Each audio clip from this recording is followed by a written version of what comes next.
Hello everyone, what's happening? You're here on The Empire with me, Dave, and it's time for a game review.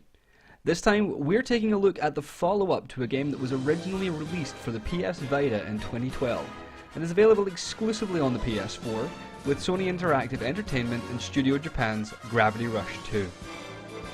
This game places you in the gravity-defying heels of Kat, the gravity-shifting heroine of this world, accompanied by her cat, Dusty, which is the source of her magical gravity-bending abilities, and Sid, a police officer from the floating city of Hexaville, as she battles against all manner of enemies across the mystical floating universe that this all inhabits.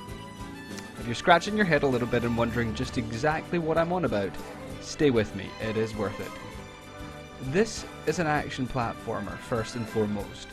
After you spend the first hour or so getting acquainted with the controls for Kat, manipulating gravity at your whim, and wrapping your head around the scenario, this game will draw you in with its smooth visuals, original settings and storyline, and solid gameplay.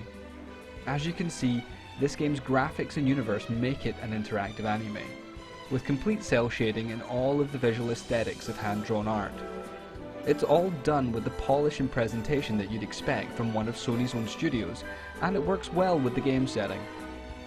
The game itself is comprised of several different areas and activities, along with the storyline missions which involve Kat going around righting wrongs and generally being an all-round nice and cheery person.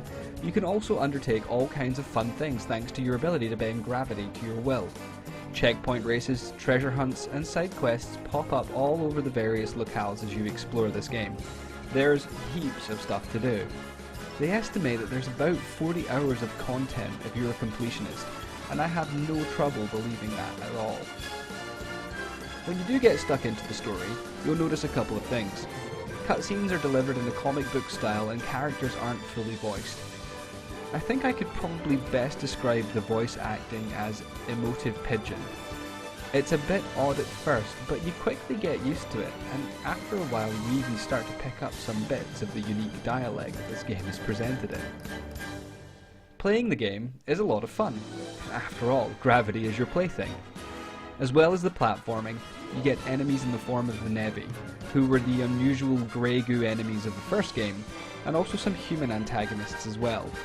Combat can be quite manic and requires careful management of your opponents as your own gravity meter, which when depleted means that you can no longer mess with gravity.